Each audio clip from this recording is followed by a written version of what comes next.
Bruce has asked me to tell you a little bit about what we do to teach entrepreneurship. I have taught between 40 and 50 courses by now on 6 different programs, and I've been running the MIT Forum for a while, and I'll tell you about what we do, but a few words about Israel to start with. Well, what you see here is actually the MIT Enterprise Forum of Israel events. The guy down here is the #1 manager in Israel. This is Eli Hurwitz. He's been managing Teva, the largest generic pharmaceutical in the world, for a good few decades. The company is traded in tens of billions of dollars. And he was the keynote speaker on one of our annual events at the MIT Forum. Up there you will see Lester Thoreau, who was twice the dean of the Sloan School of Business. And on the left you'll see a mingling, a networking activity, which takes place in the middle of our events. And as you see, it's all men. A sabra. Don't know how many of you have heard this term, but the sabra is the name of somebody who was born in Israel. As you see, it has thorns on the outside, but it's soft and tasty in the inside. And they say that Israelis they look daring, but they're very sweet inside, in fact. This is the state of Israel. And although you hear a lot about us in the news, Israel is tiny. It's about the size of Massachusetts or New Jersey, 10% more people than Massachusetts, 20% less space. And these are 2 photos that I took from my roof. And without using a zoom, you can see the sea, the Mediterranean on one side, and the hills of Judea and Samaria on the other side. This is the West Bank. Israel is extremely narrow, okay? That's the context. A word about the background of Israel. Until the 80s, this was a very regulated economy, okay? You know about the kibbutzim, about the socialist government. Israel was mainly agriculture. We had some tourism, textile industry, and we started developing a defense industry because we had to. The government was focusing on building an infrastructure, but as early as 1972 and 1974, we saw 2 huge global companies start an R&D center in Israel, okay? Now, we had some infrastructure because when the state was founded in 1948, there were already 3 universities operating. And in 1950, the Tel Aviv University, which is currently the largest, was started. So there was a good base to start with. And you'll see more global companies coming into Israel in the next decade. Okay, this is an interesting slide. This is the slide that at the beginning of the last decade of the previous millennium, the Export Institute of Israel forecasted that oranges were going to be the #1 export of Israel. And in fact, look what happened. As of 1993, software exports took off, and we saw a huge increase in the exports of IT. Okay, so as of the 90s, we see a lot of exports of IT technology, information technology and defense. We see more and more global R&D centers. We see National Semiconductor and Digital Equipment and Motorola, Cisco, Microsoft, Marvell, SAP, Google. Google, in fact, has 2 research centers in Israel who are about 1 kilometer apart of each other. Okay? We see the first investment bodies in Israel. Israel, in fact, didn't have a VC industry for a long, long time. Athena, run by Dan Kolkovsky, who was the head of the Israel Air Force, and Discount Investments. And we see government initiatives, positive government initiatives. We see the technology incubators, which actually the government started in response to the big wave of aliyah of Russian Jews. We had 1 million Russian Jews come to Israel, which had only 5 million people. Okay? And the technology incubators were there to provide the infrastructure for them to start their own companies with the new know-how that they brought with them from Russia. And the Yozma funds, which was another government initiatives who started the actual venture capital industry in Israel in 1993, which was a great success. We'll soon see more about that. Okay? So as I said, the IT drives the Israel growth in the 90s. Average rate of 16% per annum, reaching 1/3 of the total exports of Israel by the end of the decade. The statistics for the next decade are pretty pretty much the same. These are 4 graphs describing what is happening with the exports of industrial goods.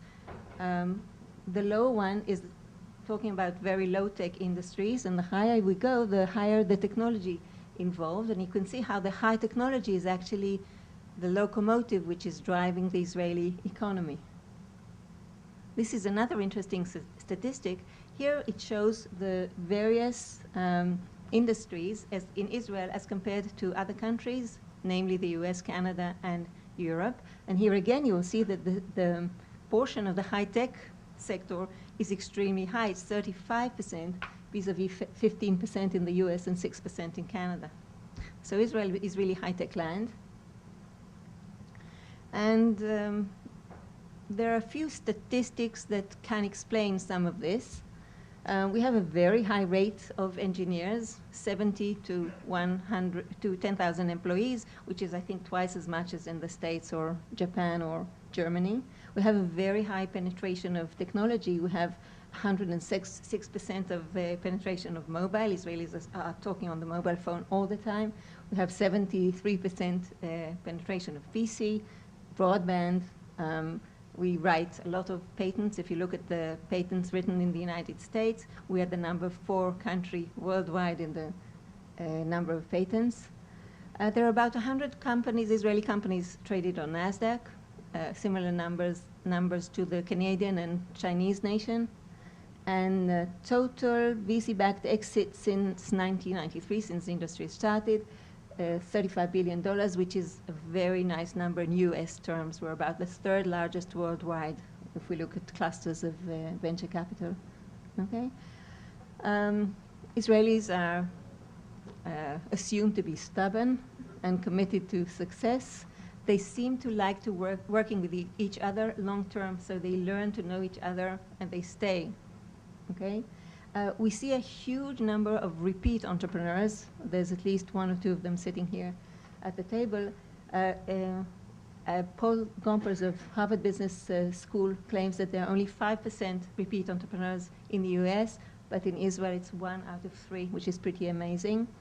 Israelis have no local market. Okay, they have the sea on one side and countries with either small economies or no relations on all other hands.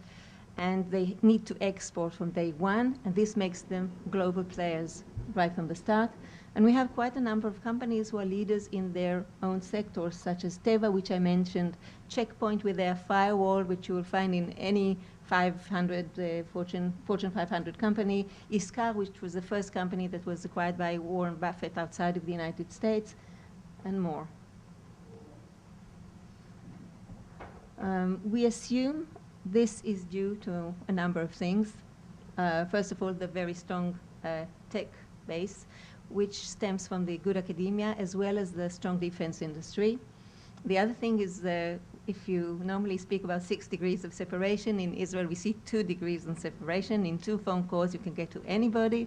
I have a photo of mine on my refrigerator with President Peres, with the former President Ezer Weizmann, and it's as simple as that. Very strong network, very strong community. Empowerment. The Startup Nation talks about the way young soldiers are empowered when they go to the army at the age of 18, and they are given very responsible tasks, and this makes them much more responsible people when they grow older. Israelis tend to think multidisciplinary, and American VCs seem to think that Israeli companies are extremely cash efficient. Okay, so much so for the background, and a little bit about what we do in Israel, both at the MIT Forum and at the courses which I teach. Well, one question is, are entrepreneurs born or made? Now, if you ask entrepreneurs, they will always tell you that entrepreneurs are made, okay? And you don't need to go to take entrepreneurship classes. However, they will tell you that they read a lot of books of other entrepreneurs and managers, and they may have had mentors to guide them and help them do what they did, and they probably did better on their number 3 or 4 company than they did on their earlier ones. And we try to provide the know-how through these courses and through the MIT Forum events. Now, the title here says the book. When I was traveling, like many Israelis, I took a year off and traveled around the Far East. And I was sitting on a train in Burma with a friend, a Canadian friend that I met on the plane, and opposite us there were two Israeli girls. And we opened our notebooks and exchanged notes. And he asked me, "Do you know these girls?" And I said, "No." And he said, "What are you doing then?" I said, "We're exchanging notes. I'm telling them what I know about Burma, and they're telling me what they know about Burma, and hence we'll do a better job on both ends." And Israelis do this all the time. They do it when they travel, and they do it with their business. Okay, they talk to each other, and they like to mentor younger entrepreneurs. And we take advantage of this, and we ask entrepreneurs to come to class and to share the experience with the students. Okay, so the students learn about the company life cycle, and they get a toolbox of how to do what, and they learn from success and failure of other entrepreneurs. Okay, what's in the toolbox?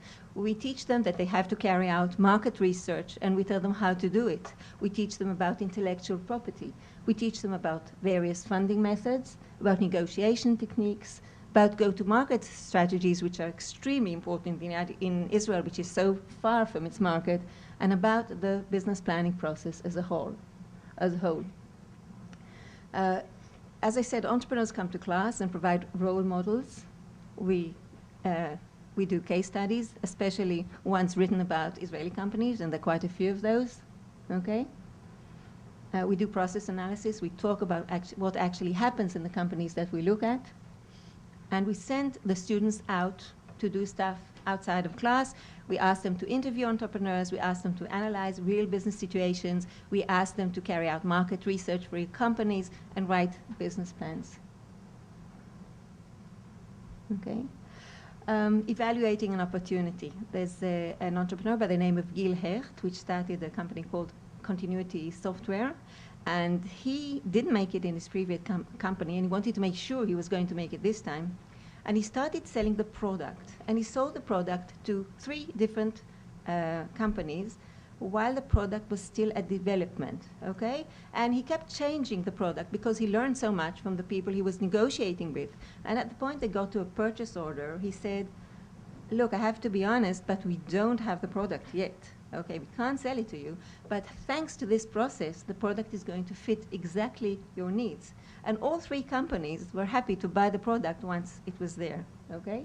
And there's the opposite example of given imaging. Some of you may have heard of the given imaging pill that you swallow. There's a tiny little camera inside, and it broadcasts from your intestines, and it gives a picture of what goes on inside. And the guy who started this company, Gabi Idan, was working for Rafael. He came to the US for a sabbatical, and he met a gastroenterologist who asked him, "Why can't you, with all your high tech, do something interesting as that?" It took 10 years for the technology to get there, and throughout this 10-year period, Gabi Idan kept hearing that gastroenterologists don't really need this, it's not interesting, he'll never make it, if he makes it, somebody else will come and make all the money. But the company did make it, and they got to a valuation of $1 billion on NASDAQ last year.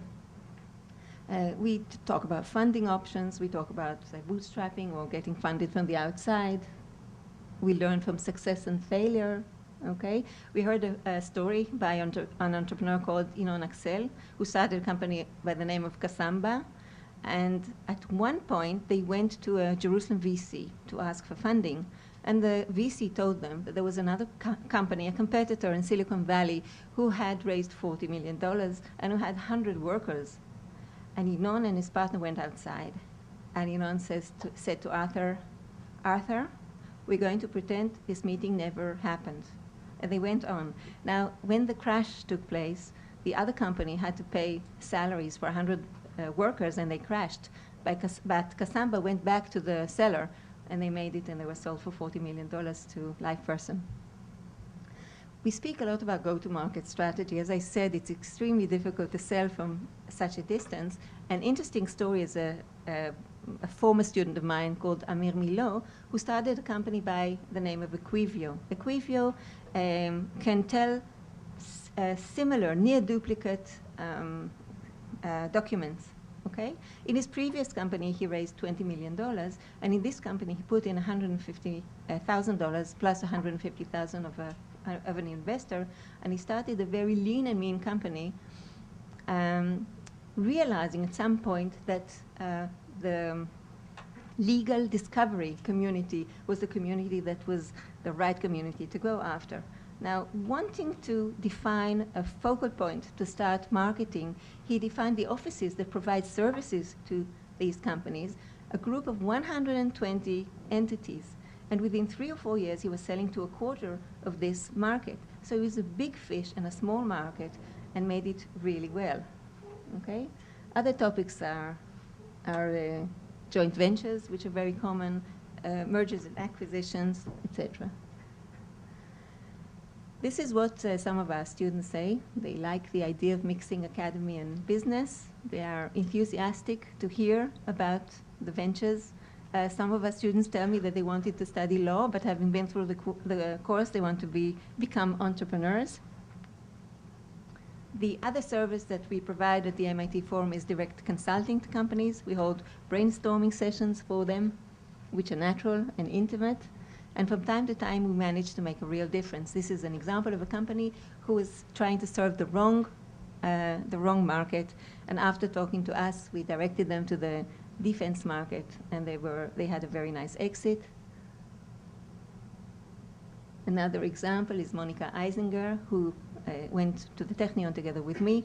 4 years before they went public, they came to us for consulting. They learned a lot about business strategy and processes. They understood that they will not be able to raise money from VC funds, but they found the money elsewhere, and they eventually went public. Closing the gap, what do we still need to do in Israel? I talked about the locomotive, the high-tech locomotive. The problem is the locomotive is detached from the rest of the train, and what we need to do in Israel now is close the gap, okay? I think I'm ready to take questions if you have. Where do you see areas for improvement? And also, I understand marketing is a weakness right now, and how do you plan to address that? Where do we see areas of improvement, and how do we address marketing as a problem? I frankly don't think marketing is such a problem. I think Israeli entrepreneurs have learned a lot over the last few years. Most of the managers are still techies. If you look at Gil Schwade of Checkpoint, he's a techie, and he learned how to do marketing. They used to say that Israelis can't manage, Israelis can't market. I think they've become very good in both marketing and management. Areas to improve, look, we have a lot to improve, obviously. We have sectors which are like the Arab sectors and the very religious sectors, which are almost detached from the main economy, but there are things happening right now. We have a lot to do in order to improve the very traditional industry. And there are things happening now, both on a government basis and on an individual basis. You mentioned that one of the drivers was that because in Russian, you have 1 million Russian come to Israel, and you have an incubator to prepare for them. I think that is many years ago. What do you see the dynamics of that and in the future? Okay. Okay. Yes, you are right. The incubator program, in fact, started in the early 90s. Initially, it was almost only newcomers, but at some point, Israelis started entering the incubators. And about 5 years ago, the government decided to back out and to sell the incubators. They were privatized. And right now, most of the incubators act as a seed stage function of a venture fund. So there are many venture funds who are invested in incubators, and instead of investing in very early stage directly, they do this through the incubator. Okay. Given the specific geographic location of Israel, would you touch a bit more about potentials in agriculture, water purification kind of technology? Again, you want me to relate to agricultural technologies, water technologies? Well, obviously we have a real problem with water, and Israel has, Netafim is a big example of a company that actually addressed the irrigation, developed irrigation systems to cope with the water crisis. There are quite a few other companies involved in various technologies of water purification or sewage processing. We have it's quite a big wave recently, but it takes much more time than IT. Okay, it's a big thing now. Another thing that we're seeing in Israel is the growth. We see a very strong medical device sector, and we're seeing the beginning of a biotech ramp coming up. We have one more question. You said that one of the problems or one of the facts of entrepreneurs in Israel is that the market is very far away. Yes. But actually, there is a market very close by, right? For various reasons, that's not developed. Do you see any possibility that there'd be more integration between the nearby economies and the Israeli economy? I wish that this would happen. I think there are many people in Israel that would like to. We have a song that says, when peace comes, we can take the train to Damascus. We would like to have peace with all the countries around us, and I'm sure it will do good for everybody, for us and for the neighboring countries. Okay, one more question from another PACE professor, Larry Bridwell. As a follow-up in the previous question, Turkey has 75 million people, has a very growing, thriving economy, and I'm just curious if you would comment on particularly Turkey. Yes, we are aware of the Turkish market, and over the past few years, quite a few Israeli companies have looked at this market and have started developing a business in Turkey. In Turkey, in Brazil, in China, in India. Okay, thank you very much, Ayla. Can we have a hand you. for Ayla, the Executive Director of the MIT Enterprise Forum of Israel? Thank you.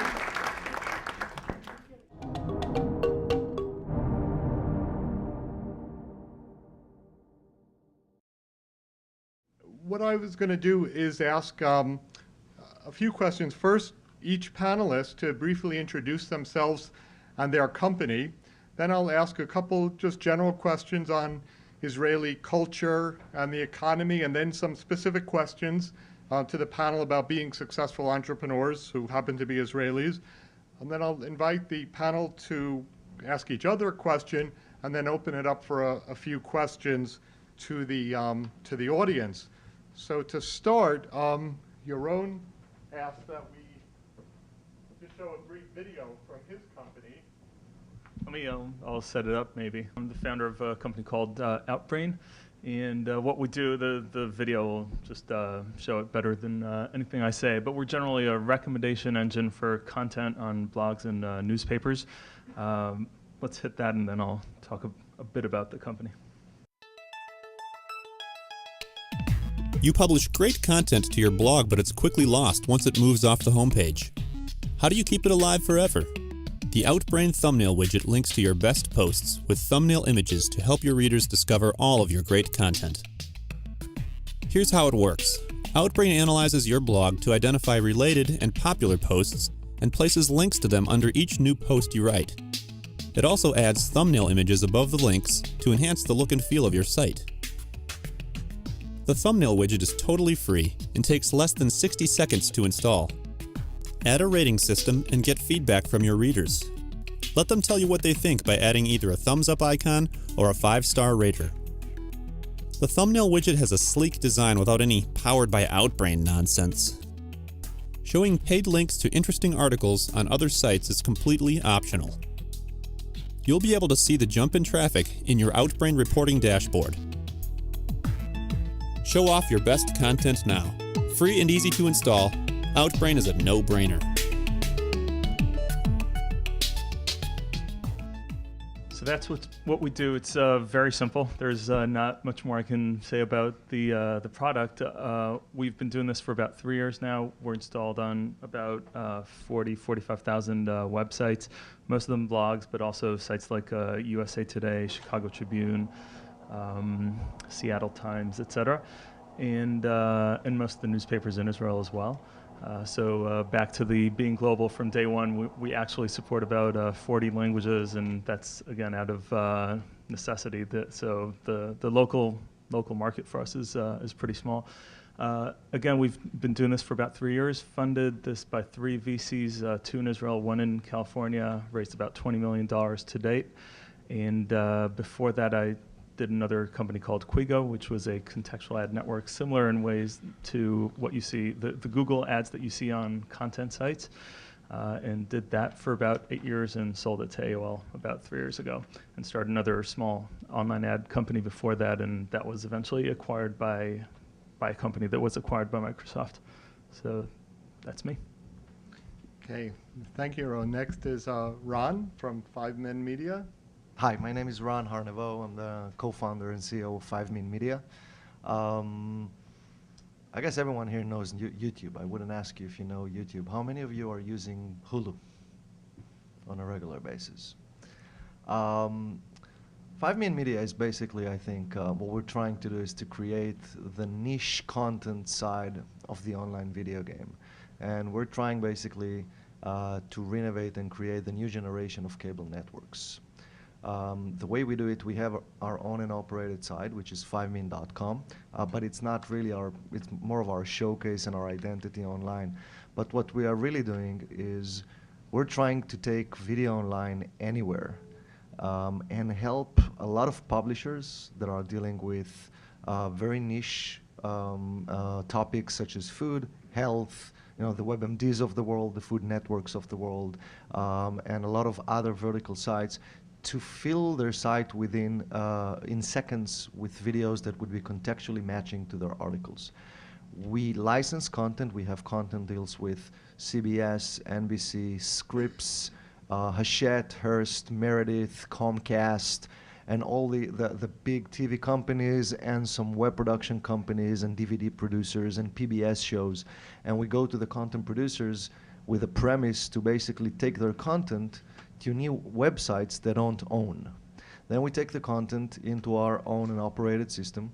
We create the right metadata and tools to deal with the curated premium content, and then we allow every publisher out there to take the videos on a contextual basis and to basically create a video player on the template of every page in their site, and we would read the page, understand the page contextually, and serve the right video within the page. So we can take a site like Answers.com that has 34 million users and 1 million articles and put the right video within the right page within literally seconds. The problem we're solving is the problem of content producers in a very, very fragmented web. I mean, the web becomes a huge, chaotic animal with millions of sites. And what 5Men allows the big Comcast and Scripps of the world is to showcase and take their videos to sites they don't own and make money there, because the consumers are going in very weird path to a lot of sites. We work today with more than 700 premium and mid-tail sites. We have 32 million users in the US only. And according to Comscore, we're today the biggest independent video property on the web. We're streaming 100 million videos a month, and we're basically helping advertisers to replicate the cable channels they're doing on TV into verticals with scale to the web, and that's where our business model is. Thank you. Thank you, Amiad.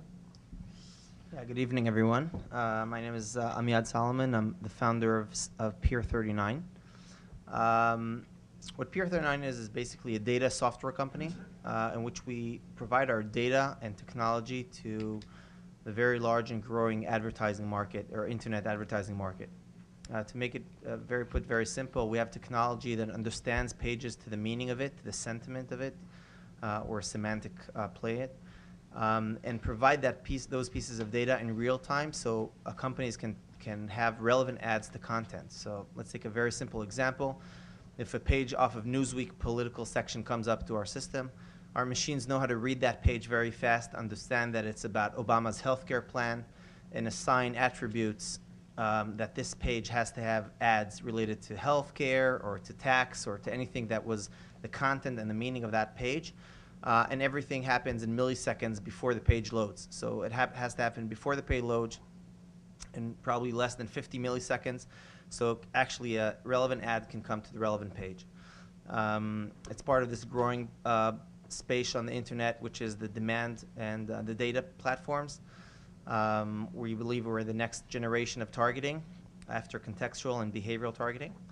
We started the company in Israel 4 years ago. We're now 40 employees, raised $22 million from 3 VCs, two US VCs and 1 Israeli VC. And I'm sure we'll talk more about that. The Israeli culture in general, and you heard Ayla speak a bit about that, like the sabra, the prickly pear, to illustrate some of the Israeli culture, that exterior. During the registration, I overheard one of my students ask a group of people gathered here a question. She asked if she could get some free legal advice on protecting the IP of her startup. And the American lawyer sneered, "What's free legal advice?" Then a software salesman from the Far East joked, "What's intellectual property protection?" And one of our Israeli panelists said, "What's excuse me?" So that idea of the tough exterior and being very direct, is something that, comes across when you read, Startup Nation or spend some time. But I think that, it's much more the sweet interior than the typical thorny exterior. But I was wondering if each of you would address a little bit that idea of some of the unique aspects of Israeli culture and society that have contributed to the entrepreneurial mindset. The idea that you would go out and take a risk and not be afraid to fail and use the networks. And perhaps touching on the role of military service or immigration. And perhaps you each introduce your own company, but if you could speak a little bit about yourselves as well, that would be helpful. So we'll start again with your own. I'll talk about my military service briefly, and I'm not the typical military service for most entrepreneurs in Israel. I actually served in the Navy for 7 years, and what I think a lot of the entrepreneurial spirit has to do with the military service, and the book covers that greatly, really very detailed and does a great job at that. So I'd highly recommend the book. But the thing is that we're all drafted, and so it's mandatory, and you spend between minimum of 3 years for boys and 2 years for girls, and most of us did seven probably, and don't know them yet, but 4, 5. Yeah, and you get to do it. And the other thing is we're all drafted, but it's not a career kind of service the way you have in the U.S. And so most of the Army is very, very young, and you get to do things that are unimaginable for once you're out of the Army, are unimaginable for 10, 20 years, and are definitely unimaginable for someone that never served in the Army. You get to do those when you're 20, 21, 20, 24. So I was managing interim captain of a ship at 24, and that's an experience that you get, which again is going to be unimaginable outside. So you leave the Army with that kind of attitude of I can manage stuff, I can do stuff that's outside of my age scope or experience scope, and when you're in a military unit, you get that kind of mentality of there's nothing that we cannot do. So I think that that's one aspect. I'll let you take some more, and I'll come back to some others later. I just interviewed someone to work. I think it was 2 days ago. She was 23, highly ambitious, and she knew exactly who she wants to be. It was amazing. Like, she told me exactly where did she learn, where did she graduate, where she's going to study, what she's going to do, and I was shocked because I didn't know what I'm going to do when I was 23. I just didn't know that I'm not going to keep serving in the Army. I've been in the Army until I was 25. Serving in the Air Force, I flew F-4s, and I just knew that in the first time, I knew I'm going to serve for 7 years, which is the minimum if you finish the Israeli Air Force Academy, and move on. And I always tell to my mom that the best gift I ever got from the Army was the fact that I didn't have to choose what I want to do when I was young.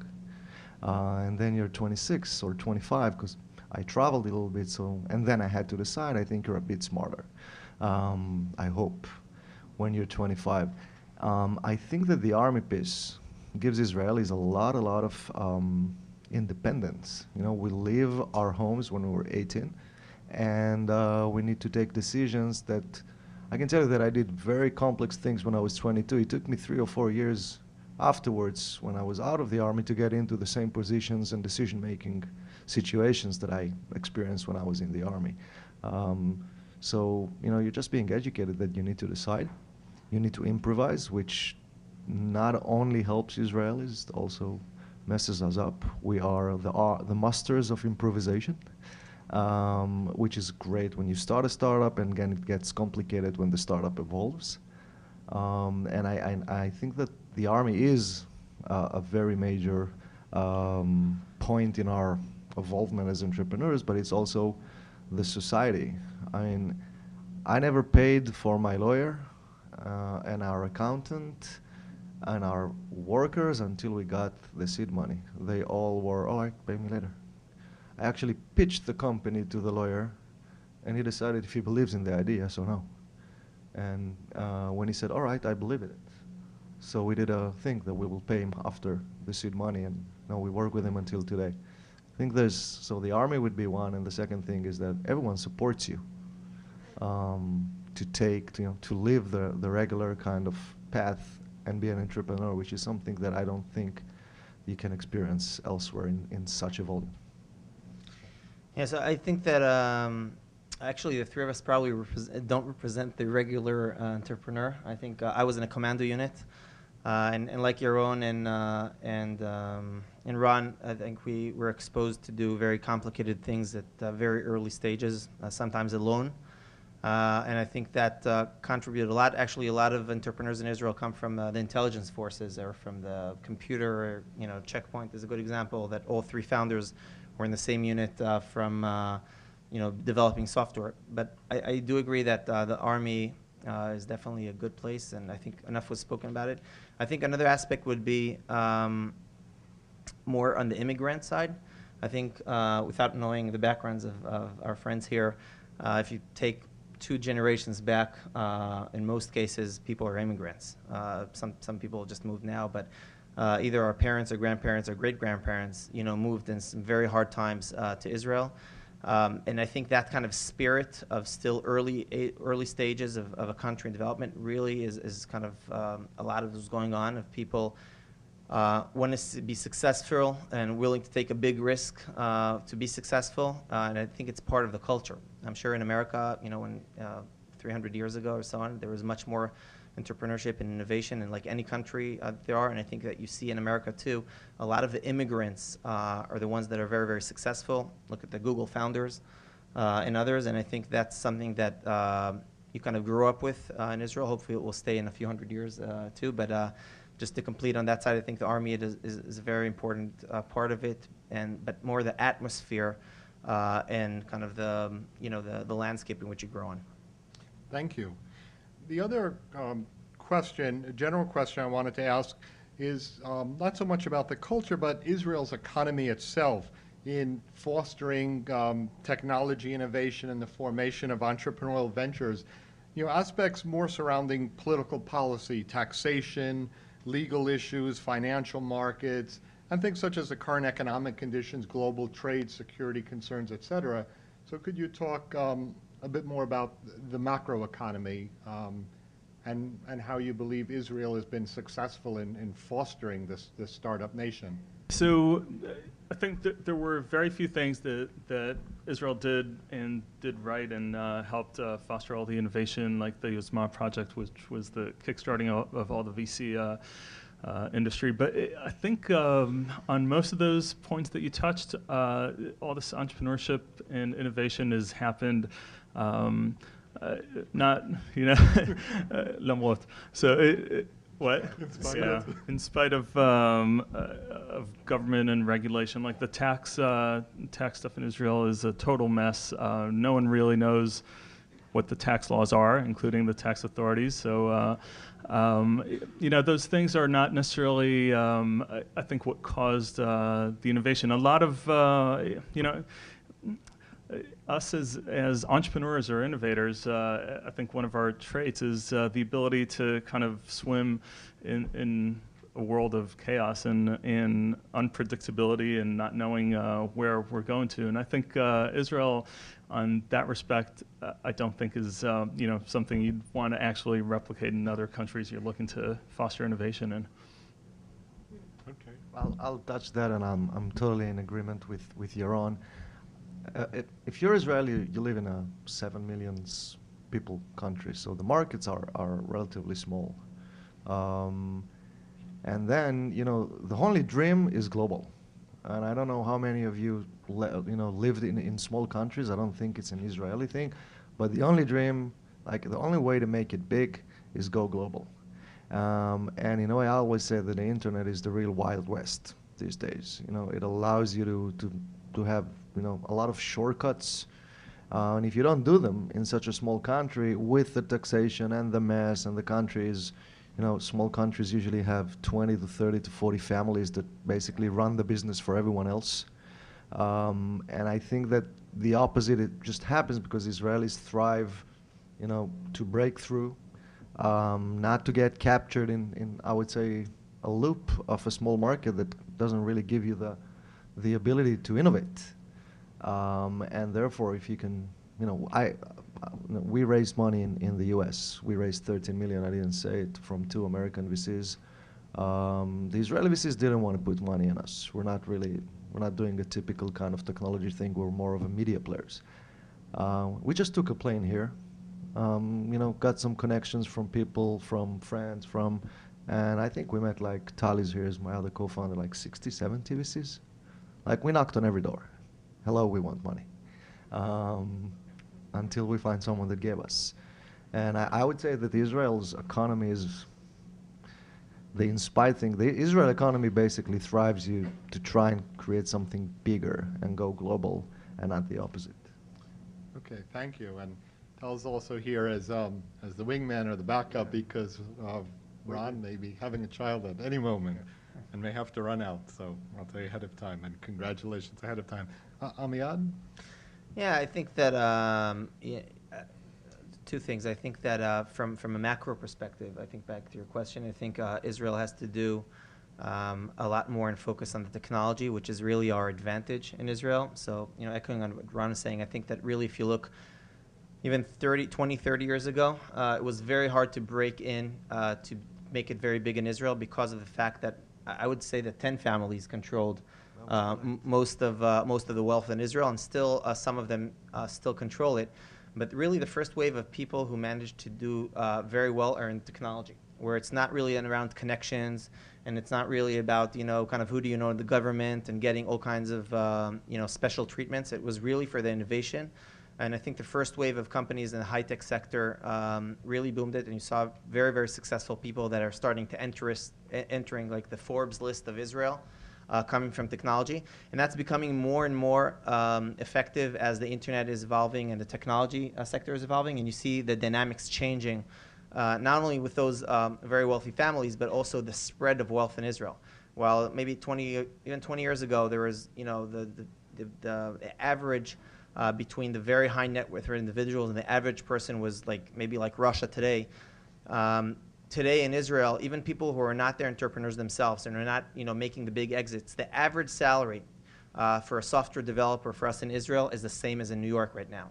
We're spending, we're hiring engineers here right now, or we relocated engineers from Israel to here. We're paying the same amount of money in Tel Aviv and in New York City. So you're seeing that the wealth, not only the big millionaires, but also kind of the day-to-day people, engineers, software engineers, databases, network, appliances, are doing very well in Israel comparatively to here. And I think that's becoming part of that graph that she was showing, that the high-tech is becoming kind of really, the biotech and high-tech and all the high technology sectors are becoming the drive of Israel growth. The next questions I wanted to go to have to do more with the panelists as successful entrepreneurs who happen to be Israeli, as opposed to the general culture and economy of Israel. And that's what specifically motivated you to become an entrepreneur, and how did you acquire the skills along the way? And both the general skills of running a business, but more specifically, each of you have technical skills. So, a lot of people can start a general services business, but where did you acquire the technical skills or find the technical talent you need to actually make these, very high volume performance sites work? We're three founders. I think we're different in that sense from other, from my friends here, because we needed to share. We went into the media space, which is not one of the most developed areas in Israel. So one of us is a technologist, and he lived, and he basically worked in a company that was IPO'd in $2 billion in the London Stock Exchange. He was one of the leading engineers. Tal is an advertiser, and I worked in a newspaper in the print media. Which is not recommended, by the way. So the three of us came from two different places, and I think that really what really, if we're speaking in the Israeli context, and even if not, we needed help. Like, if I had raised money in Israel, we wouldn't have been where we are right now. We needed help. We needed to come here and get some help from media executives, and RVCs were helping us a lot in the beginning on navigating and networking and closing the deals I just described with Comcast. So we had the raw idea. We understood the web. I think the web is global in the sense that if you get it, you get it. And if you understand that something needs to be done, then you can make it. I think that what Israel gave us is just, there's a lot of VCs in Israel. And even though they didn't like us, we understood that you can raise money. I've been to Spain in a competition. We were nominated to one of the 5 most successful startups in Europe in 2007, and I spoke to Spanish and French entrepreneurs. They don't know where the money is. They don't know where to raise it, they don't know how to find it, and they don't really believe that they can do it. So I think that the fact that that everyone knows that money is out there, and the country encourages entrepreneurialism in the sense that you can find it, was something that really, really helped us to shape our way through. And I think that's what's nice about the global world, because we couldn't have made it from Israel only. We needed the American support, knowledge, employees in order to be where we are right now, which is not a success yet, just to put it in context. And I'm proud to say one of the employees, when I announced this event in my class, one of my students raised their hand and said, I work for Rob. Yeah, one of our interns.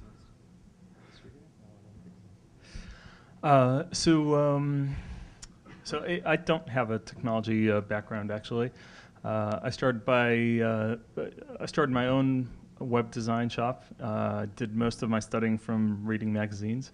I studied a few years product design in the university, but never graduated. Yeah. And I guess I studied entrepreneurship through mistakes, just going at it and being tenacious. In my second company, which was the one we sold to AOL, we couldn't raise money for the first 4 years. In hindsight, I think every one of the investors that we met during those 4 years was absolutely right not to invest in us, because we were, we were doing all the mistakes possible. So that's how I studied entrepreneurship. And what else did you ask? The other, ways of overcoming some of the technical side as well. Mm-hmm. So were you able to teach yourself all that you needed to know? Was the real challenge hiring people with that skill? Yeah, so in both companies, my co-founders were the technologists, and usually we start companies in small groups, so technology is definitely part of it. I think for me specifically, one of the things that we realized over time, and all of my businesses have been in publishing and advertising online, is that most internet companies are actually not technology companies, and that's kind of a switch that folks in Israel mostly have to do, because we're very technology oriented and we think technology solves everything. But most internet businesses are not really selling technology. I'd argue that almost all businesses on the web today are not technology companies, including Google. Google is a media company and an advertising company. Technology has to be good, and it has to be as good as account management and as good as marketing. And so one of the realizations for us, and it took us about 4 or 5 years at my first company, was technology has to work, but we're not selling technology to to our customers. They don't really care about what's going on behind the scenes, and I don't think many entrepreneurs, or I think there are quite a few more entrepreneurs that need to make that switch. But once you make it, I think it puts technology in perspective, and it makes it much more achievable. Right. I think that while I agree that most web companies, or not only web companies in general, are really have to focus more on the solution that they're offering than the technology. There definitely tends to be in Israel kind of, here we have a great technology, now let's find what to do with it. And it happened to us. It happened to most companies I know, that basically you build something, you're far away from the market. My story, we started the company in Israel. For the first 2.5 years, I was in Israel, flying back and forth every second week. But it's not like being here. It's not like being close to the market and talking to clients every day. And it took some time for us to refine the technology and actually to find the model. We went through 2 or 3 models before we hit what we believe is the right model for us. Right now, literally from a year ago where we were, maybe doing, 2, 3, 5, 10, 15 impressions per second. Last week we did 5,000 impressions per second. So once you find the right model and you're able to scale on it, you can do it well. But I think I can't agree more with Yaron. The key thing is to understand that what you're selling is a product to a specific market. The technology is just the enabler of how to do it in the most efficient way. That's a good point. There's a saying, the engineer's dilemma, which is why give the customer what they want when we know what they need? And sometimes you forget that what's important is the market need. The other question I wanted to ask you about being successful entrepreneurs is just generally, what are some of the big challenges you faced and how you overcame them, and what lessons might you offer for quite a few people raised their hand in the audience that they're entrepreneurs or would like to get into entrepreneurship. So if you could speak about some of the challenges you overcame them, some of the challenges you faced, how you overcame them, some lessons learned, and perhaps comparing and contrasting those challenges in Israel and the U.S. and lessons learned. And So I think there are 2 aspects of it. I think from a technical perspective, for us, we were fortunate to be able to raise money quite easily in the last 3 rounds. It's not always the case, not in my previous company or in other areas, but it's usually a challenge. Although there's a lot of VCs and a lot of money, the chances for you to be an unknown entrepreneur and to knock on a VC door without them knowing you and to raise money is very low. Still very, very low, and I think there's a whole ecosystem that you have to know the game to actually get funding out of it. But I think it's a whole discussion that we can talk about it once. But I think that the most challenging thing for us, for me, for the company, is actually to keep going. A startup is a roller coaster, and the highs are very highs and the lows are very, very low.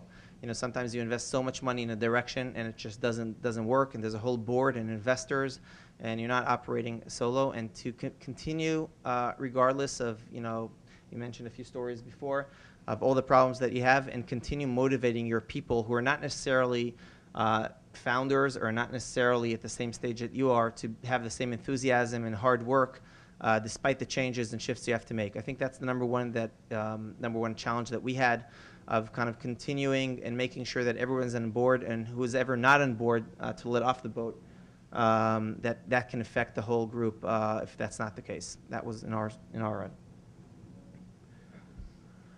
For me, it's easy. I'd say my number 1 tip would be to be brutally focused, and as a startup and entrepreneurs, we don't have the luxury of working on multiple things or multiple features or multiple products, and we hardly have. The truth is, we hardly have the luxury of working on one very small focused thing. So that would be my first tip, is to be brutally focused and to try to always strive to find the minimal product that can actually be sold to a client, and not the maximal product. So not, how can we get more features in so this addresses a bigger market and more customers.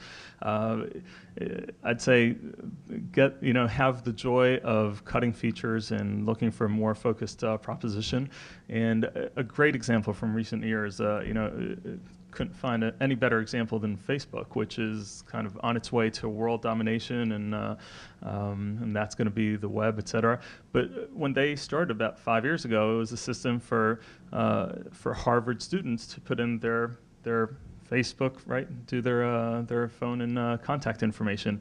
And if you were across the street in MIT, you could not use Facebook for the first year and a half or so.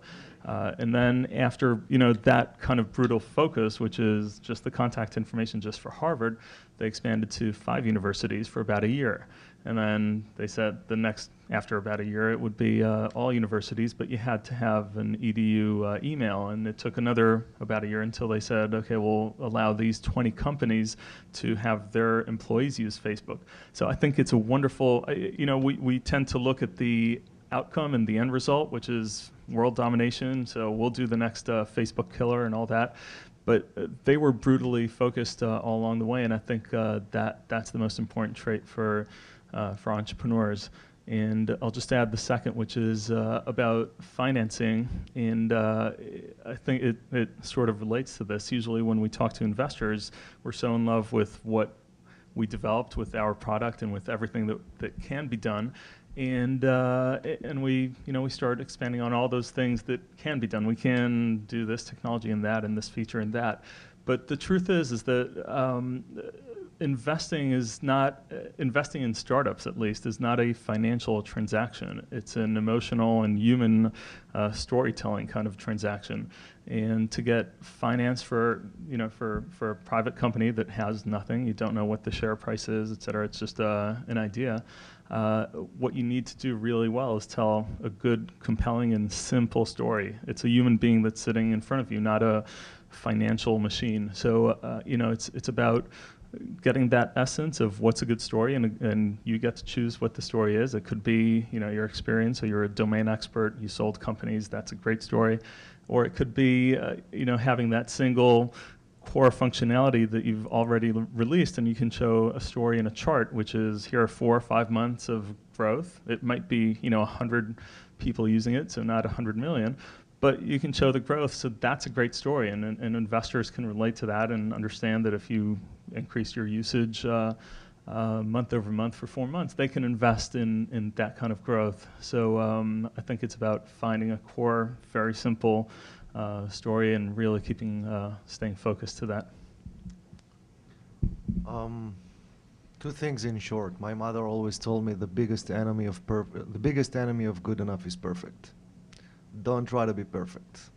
We have a tendency to try and develop things instead of just taking something very, very simple, get it out there if it's on the internet or whatever, and just see how the audience respond to it. Instead of thinking for the audience and trying to be over sophisticated, just keep it simple, take it live, put it on air if we're speaking about the web. I can tell you that I remember when I was editing a newspaper, I was working in a weekly newspaper, and every Friday morning when the newspaper was released, I was going to a coffee shop next to my house, and I was looking at people watching the newspaper. I was actually staring at how they read the newspaper, because I thought when I was editing it that they will keep their eyes on this picture and they wouldn't read that one, and I was looking to see what they're doing. And I think that entrepreneurs are stupidly optimistic, which is a necessity. You've got to be stupidly optimistic, because you get 95% of no's and 5% yes to what you're saying. But they fell in love with their story, meaning that you say it again and again and again, you have a concept and you fall in love with the concept, and you forget to listen to the audience, right? So we started with putting a destination on air, 5min.com. It has 5 million Americans that are using it right now. It's great. It's not big enough. We have 30 million people that are watching our videos on other sites. And I remember the kind of eureka moment when we realized that as beautiful as our site would be, when people need solutions on the web, they go to Google. And it's almost regardless of the beauty, and they just go to Google. It's easy for them. You go to the supermarket that is the closest one to your home. And we realized that niche content is commoditized. And then we realized that all we have to do is to push our content to other sites and help them get videos on their site, because we just watch them behaving. and as much as we were in love in our story, we had to change. So I think that flexibility and you know, A/B test, like listen to what the audience says on your product, even if you're in love with it and they hate it, you got to take a turn. And I think that's what makes you a good entrepreneur, if you're willing to take turns from the original idea. There's an expression that a pessimist is an optimist with experience. I don't necessarily believe that, but it is difficult. And I tell my students, and I started a few companies, but I always have that image of the old bows for the older group, the punching clown, the bozo with the little sand on him where you punch in and he keeps just popping up with a big smile on his face, and you know, often that's what's required. Before, I'm going to open it up to Q&A from the audience, but before I do, I would invite, for a slightly different format, would invite the panelists to ask each other a question, you know, that they may be particularly interested in, that would be of you know, insight and value for the audience. So before I go to the audience, do you have a question any of the panelists would like to ask any other panelists? I'll ask your own question. Please, thank you. I actually wanted to ask you that for a long time. So, there's a book of Sarah Lacy. She writes about startups in The answer is yes. To make sure that it wasn't luck. I'll ask and then I'll tell you what he answered and we'll move on. So the book called Once You're Lucky, Twice You're Good. And she goes and she interviews serial entrepreneurs that were able to sell their companies twice. I don't know, I mean, I never sold a company, and I'm not sure that if I sell a company, I'll keep on working so hard. So I wanted for Yaron to explain to me why he's a serial entrepreneur, and he answered that. You want to answer it? Yeah, so that's part of it, for sure. You know, it's sort of A/B testing on life, right? It worked out once. I sold one company, and it's interesting to know whether it was just luck or not. So that's one reason, I think.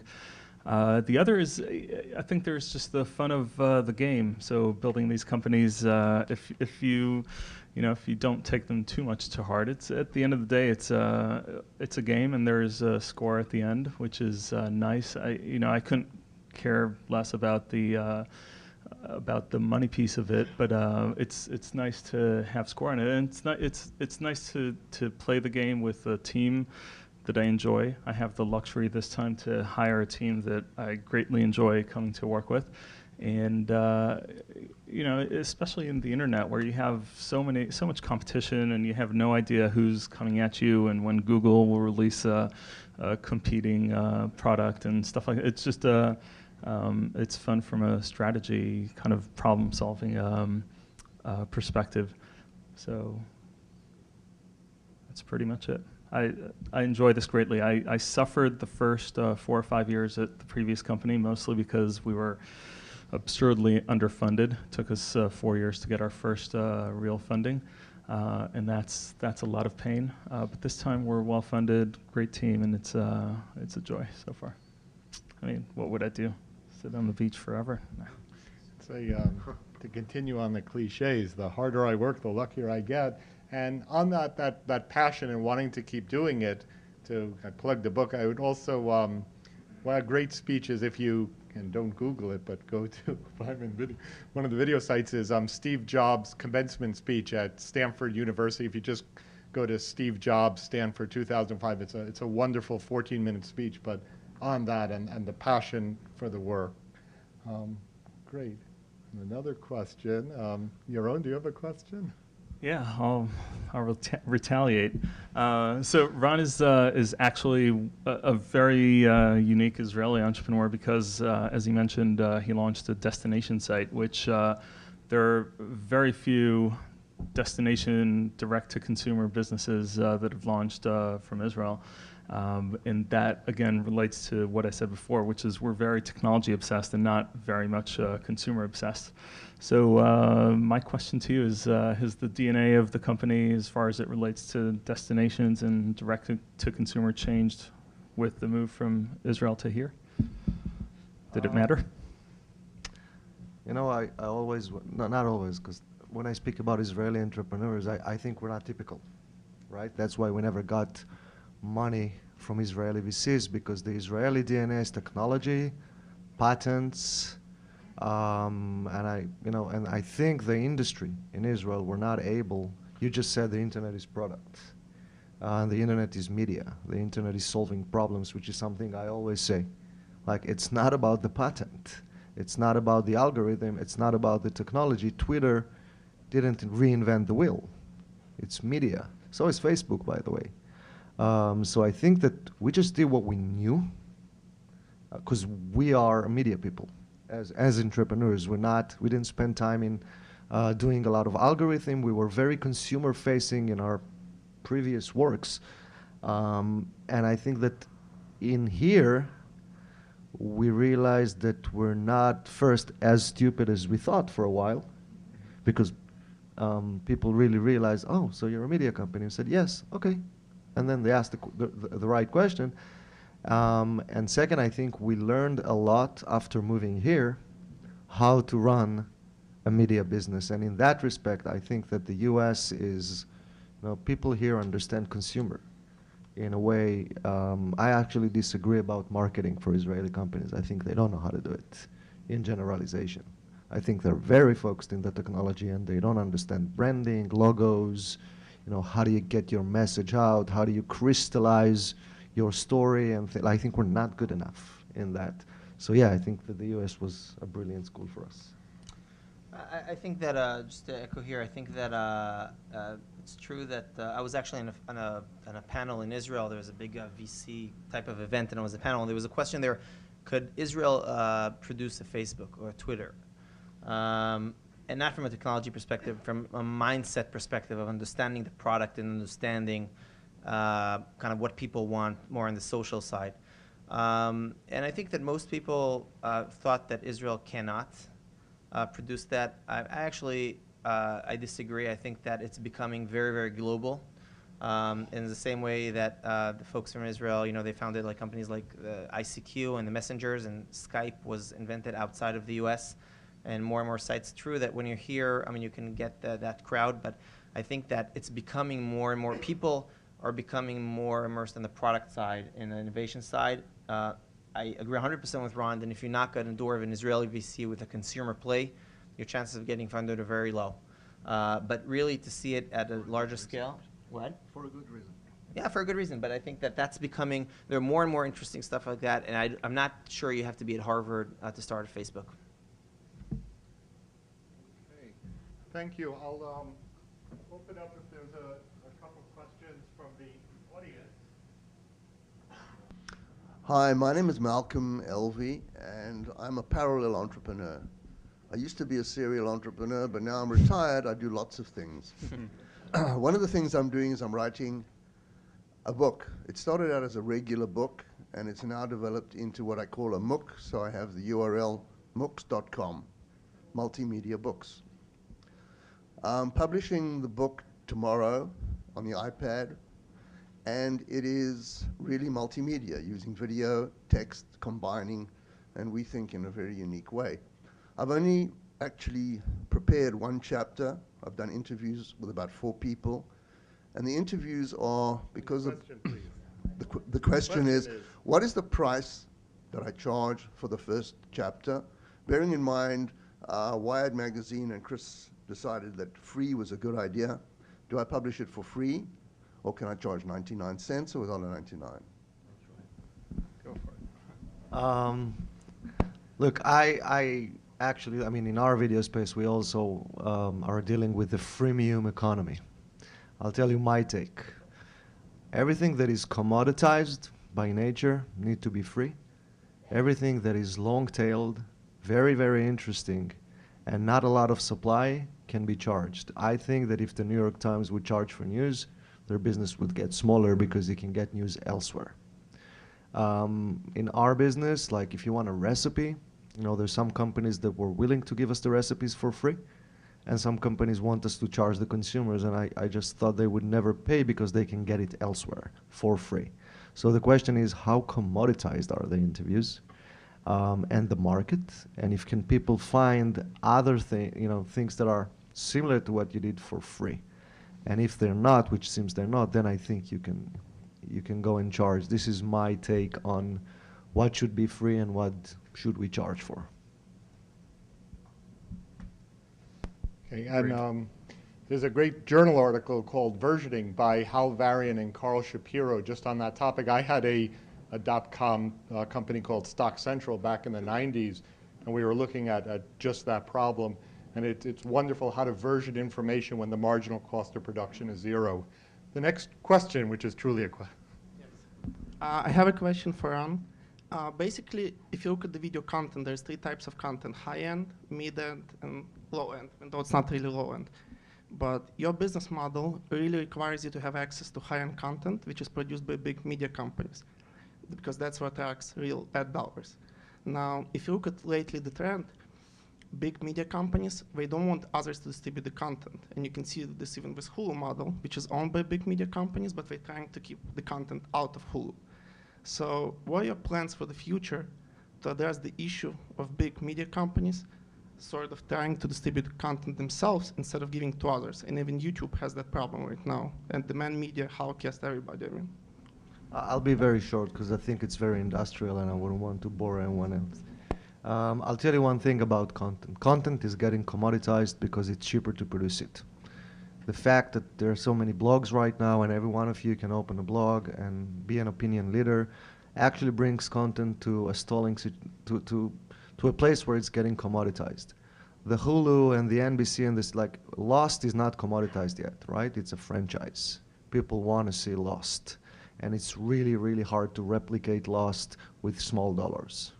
So the franchise TV is not even close to get commoditized. Therefore, Comcast and NBC wouldn't want you to see it for free. On the other hand, recipes, health tips, tips for entrepreneurs. The production value is cheap. You can create great content with low cost. It gets commoditized much faster than entertainment. Therefore, I think that they wouldn't, if Scripps would take my content back to Scripps, I have enough recipes without them that were produced in very low cost by amazing producers. So, depends what do you produce. I think the TV content is here with us to stay when it comes to entertainment. On the niches, I think that the commodity would just happen much, much faster, which is the space we work at. Yeah, I was interested in the networks that you leverage to go global, and in particular, if you found a real benefit to the Jewish diaspora, and whether you were able to leverage that. So I wouldn't say that we use the Jewish network, but we definitely use the network. So, you know, for us, one of the things I think we did right is build the right advisory board early on in the company of people who are not just a name, but that actually put some money in. It doesn't have to be significant amount of money, but just to show a commitment into the company and really open their kind of their connections to us. I think that that helped us to helped us a lot in the financing. As I mentioned before, I think you have a much better chance if you're in part of the game to raise money than someone coming outside for a VC or to an investor you don't have, as well as to get to the right clients. Although I must say that I think on that it's mostly the company on the operation side for the company, the CEO, you know, the sales guys, to open the doors, because at the end of the day the investors are very, very busy with your investment, but then after they invested they're looking at other investments and they have 10 board seats. So a lot of it is in the company level. But I would definitely say that we built the network and continuing to build the network. But I would say it's important to have not just a name, because that just kind of goes away, but with people that actually work. And we actually changed people. We took people off the advisory board who we didn't see are actually adding value to the company. So that's the network we used. Thank you. And a question. Oh, I'm sorry. No, I wanted to reiterate, I don't think there was any use of the Jewish network. I wouldn't know what that even is. So a lot of, I think, networking through Israeli entrepreneurs and other companies working in our space, but not, I don't know what the Jewish network would be. I asked that because the Irish government are trying to do that with Irish people throughout the world. So I just wondered if it was a power. So I think, again, the Israeli network is definitely something that's active and helpful. And is Gil still here? Nope, Yeah. I guess not. But the consulate here is very proactive in helping Israelis connect with Israelis in network. But that would be folks, the Israeli network, not the Jewish diaspora network. My name is Tom Kornblit. I'm a young entrepreneur from Pace University in Westchester. I like the T-shirt. Yeah, I'm Israeli too. I just have a quick question. During your search, you guys said you guys got 95% yes. 95% no and 5% yes. How'd you deal with? Why did you guys keep going? Why didn't you just stop when you heard no? You kept saying getting no and no. What made you keep going? And what did you do different when you finally got the yes? What did you do different with when you presented your project to the investors? How come? What did you do differently? So I got the right to answer. So first of all, I think you have to realize the business of investing is a 95 or 99% no business. A VC's work is really saying no. They hardly ever say yes. So that's their business. And I think once you understand that as an entrepreneur, you embrace the no. Today, for funding this company, when I got to VCs that gave me a straight no, that was a blessing. That's like it's a 99% of the joy you get from a yes, just because it's off the table and you're free to go on and find that one VC that will actually say yes. So I think that's interesting. If you don't understand that, it's hugely frustrating. And it's you look at these VCs and they should be investing and taking risk. That's what we all say to ourselves. They're not taking any risk and yada yada. But you're going to get 99% no's. And then so I think tenacity helps. You have to be tenacious, and that, going back to Israel, I think is one of the advantages of the Israeli mentality is really being extremely tenacious and not letting go.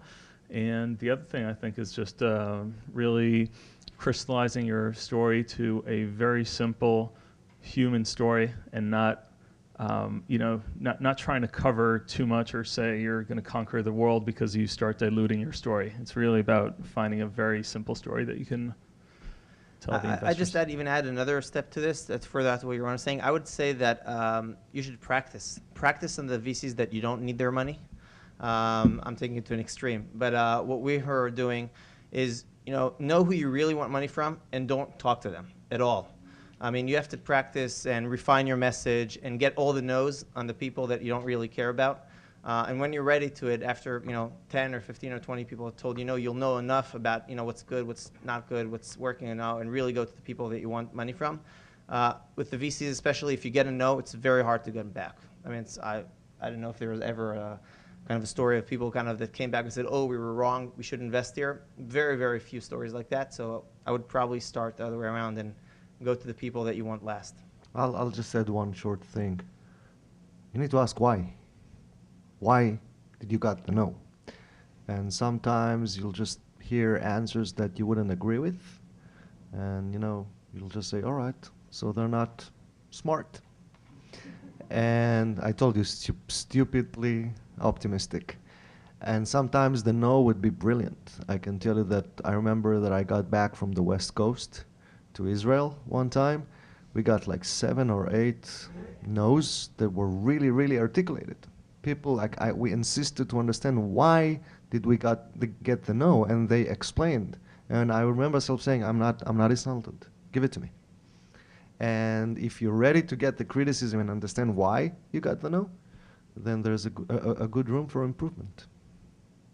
Yeah, and to plug another book, guy Kawasaki wrote, and I share this with my students: shut up, take notes, and regurgitate. And it is really important to understand that. And to put in a plug for another program we do at PACE is the pitch contest, where people come in and they have 3 minutes to do a pitch, and it's every December, and we give over $50,000 in cash prizes for a 3-minute pitch. And the reason people come from schools around the country is that opportunity to get the feedback from the VCs and the angels.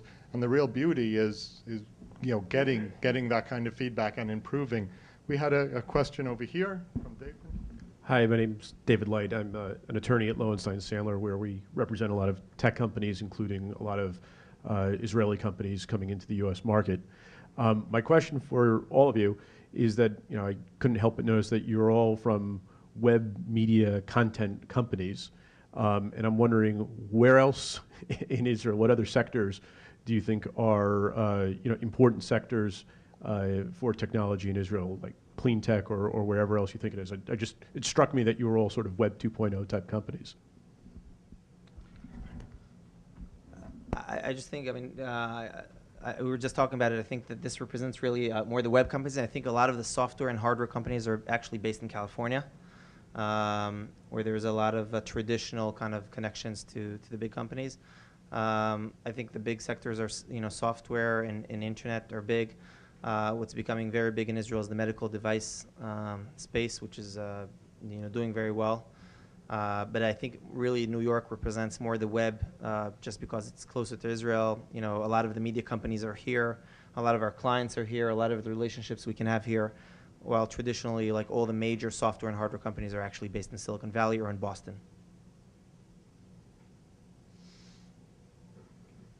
Okay, thank you. We have time for 2 more questions. I'm going to have one here and one at the other side. David Tedden, formerly resident in Israel, serial entrepreneur. I wanted to ask, how serious do you think a problem is ongoing Yerida? You probably know Israel has a higher percentage of its citizens living abroad than I think any other country in the world, including the children of some of Israel's political leaders. By American standards, if the children of our political leaders lived abroad for an extended period, they would certainly reduce in electability. So I'm curious to what extent you see the fact that many of Israel's most talented people live abroad, not necessarily for short periods, but for a large chunk of their career and sometimes, you know, till retirement. How significant is that as a risk to the ongoing entrepreneurial ecosystem? I don't think it is at all. I think it's concerning when you look just at the outgoing door, and then it seems like, you know, there's all the brain drainage and all that. But I think if you look at the outgoing door, you have to look at the incoming door. And I think Israel has a lot to gain by having people go out and live in different places for, you know, 5-10 years and bring back a lot of good DNA, marketing capabilities, understanding different markets, learning from, you know, how business operates in places like the U.S. So I think it's almost all positive. Israel could do, and I think it's starting to do a better job at getting people back, but I wouldn't be concerned about the outgoing direction. I think that's great for the country. I think that the biggest concern I have is that the biggest question, you said that we're representing the web. I would say that actually the web is not the most successful Israeli high-tech industry. I mean, there's still a lot to prove. And the question is, after the economical crisis we experienced, and China that is getting cheaper and attractive, and India that is getting cheaper and attractive, would there still be a lot of money in Israel to put in fueling the technology and the industry that we just saw how big it is? And if there would be less money that you can raise in Israel, then I think it's going to pose a big problem, because then a lot of people wouldn't come back after 5 to 10 years, unfortunately. And I think that's the biggest threat. The biggest threat is, would the world keep on, you know, voting and giving confidence to the Israeli high-tech industry so that foreign money would be invested in Israeli companies? Okay. My name is Ron Cohn. I actually was born in Israel, but I came here when I was 10 years old. And every time I go back in the last 20 years, I've noticed a greater and greater Americanization of Israel and its society. And as I listen to you three, with 2 of the 3 of you speak almost American English, is Israel becoming the 51st state, as we used to say, or is this an internationalization of American culture? Well, we're just faking the accent. So I was actually going to ask you this just to make sure you. I don't know. Any smart answers? There we go. I disagree. I really disagree. We're not trying to be the 51st country. I think that we're not think it would be provincial to try to be that. I think the world is becoming global. You see the same stores in London and New York, and you know, there's no big difference in the food you eat elsewhere. It's all big chains and, you know, Facebook's, McDonald's. I don't see any specific thrive in Israel to become the 51st country. State. I think that there's, yeah, I think there are positive aspects to it. So language being one of them. English is part of the language in Israel from day one. I think it's one of the only countries outside of the English-speaking countries where all media, movies, TV, et cetera, are not dubbed, but rather subtitled. And I think that lends itself to people hearing more English and knowing that. So that I think is an asset. Again, you know, if you look at entrepreneurs in France and Germany, they're very local. That's their business, and language and culture, I think, is part of it. But you know, those are forces that you can't do much about. I'd love Israel to stay Israel, and I think it will, and not become the 51st state. Yeah, I think that it's true to some extent that sometimes in Israel maybe you see it even more than other countries. I think most of the reason is, I mean, we're doing a deal with a company in Japan, and I'm amazed, you know, how big the company in Japan is, and they hardly know English. Like really, we're dealing with one of the biggest companies there, and we're spending a lot of time back and forth and there.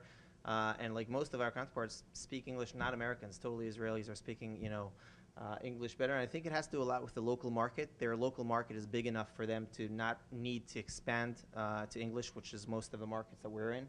They have a huge market. They're a very successful company in Japan or in China or in those countries. And I think the combination of a small company that the entire market is outside of the country with a lot of entrepreneurship actually creates that. Yeah, I think also some of what you see from visiting Israel is a bit superficial. So when McDonald's came in, it did a lot of the entrepreneur that got the franchise for McDonald's did an amazing job of localizing it and speaking to the local market. When Starbucks tried to come in, there was this national joy of you know, dumping it and kicking it out of the country, and they folded after, you know, a year or two. And so, you know, some of it is a bit superficial. But it's still a bit provincial. I just came back from Israel last week, and I had a meeting in the Israeli Center, which is these big towers in Tel Aviv. And I was going through the mall there. There was just this big opening. H&M opened their first store in Israel. And I couldn't believe it. There was a line literally of people waiting. And there was like a movie theater of Swedish. Yeah, that's the Swedishization of Israel. Right, exactly. And I was like, what are they doing here? You know, H&M is not so great. You know, it's, you know, they were just waiting there, you know, hours and hours and hours in line to get and buy into it. So there is some kind of the IKEA craziness. It's like right? the IKEA craziness. So there is some the type second of, you know. Did you get a feel of Sweden in Israel? Right. Thank you very much. Thank you.